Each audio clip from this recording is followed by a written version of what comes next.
Tell them Mommy loves them more than creme brulee, and she is really sorry about this little snafu, but she was feeling strung out and needy and allergic to her new cashmere mini, and so she completely lost track of the time. And she bought a gallon of Cherry Garcia ice cream because they give back to the rainforest, and she sat and ate it in the Escalade by the side of the freeway, and that made Mommy feel better, but not quite good enough. And so she drove to Crate & Barrel and bought them each an adorable zebra print bed. And tell them Mommy really, really tried to pick them up a second time, but she just couldn't stand the inconvenience of it all. And tell them Mommy is really trying to get better, but there's just so much stuff that gets in the way of her happiness.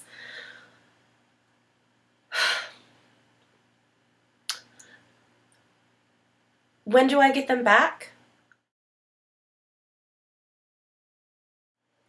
And what's he then that says I play the villain? When this advice is free I give, and honest, probable to thinking, and indeed the way to win the moor again. For 'tis most easy the inclining Desdemona to subdue in any honest suit. How am I then a villain to counsel Cassio to this parallel course directly to his good?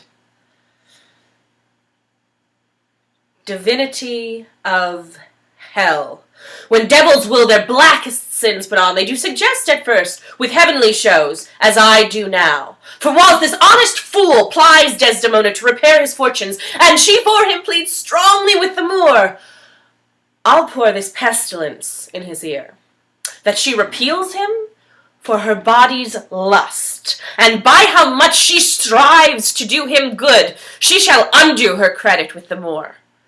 So will I turn her virtue into pitch, and out of her own goodness make the net that shall enmesh them all.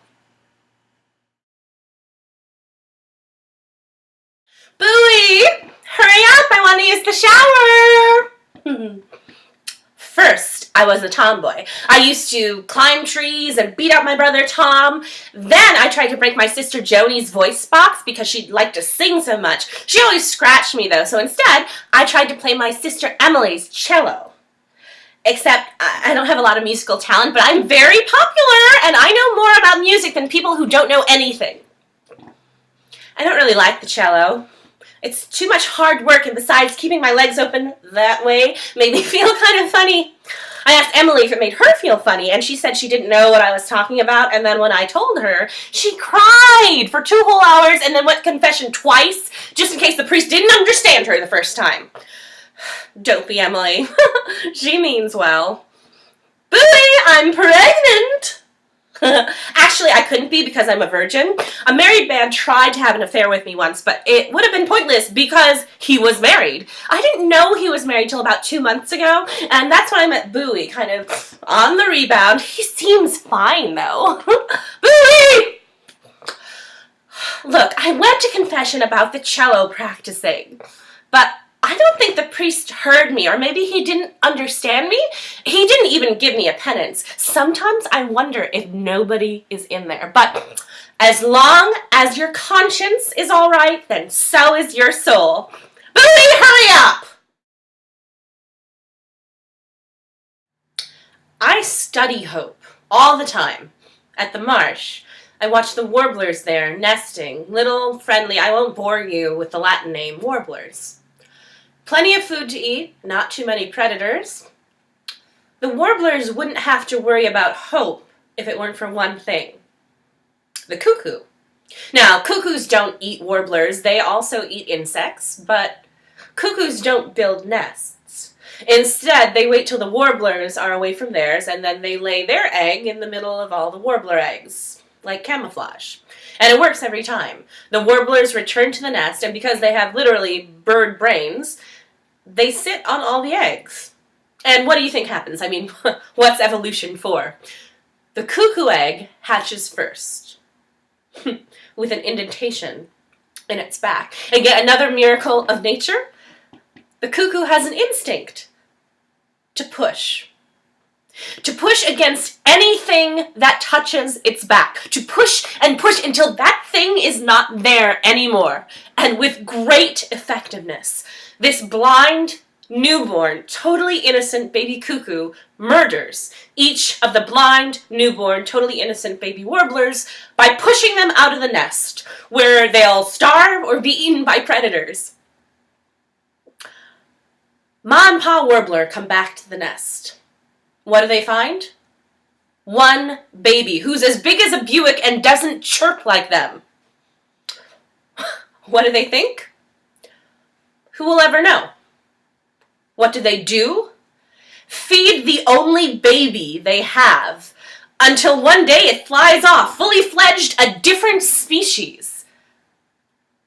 And God, or fate, or Allah, who we've already agreed is the author of hope, looks on with something more than indifference, with approval.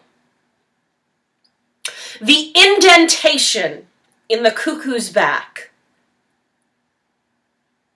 that is the face of God. That is the chance for hope in the world.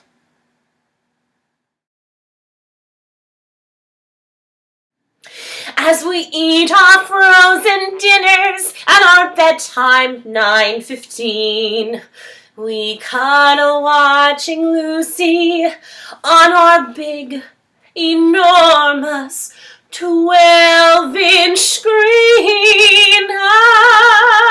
I'm his December bride. He's father, he knows best.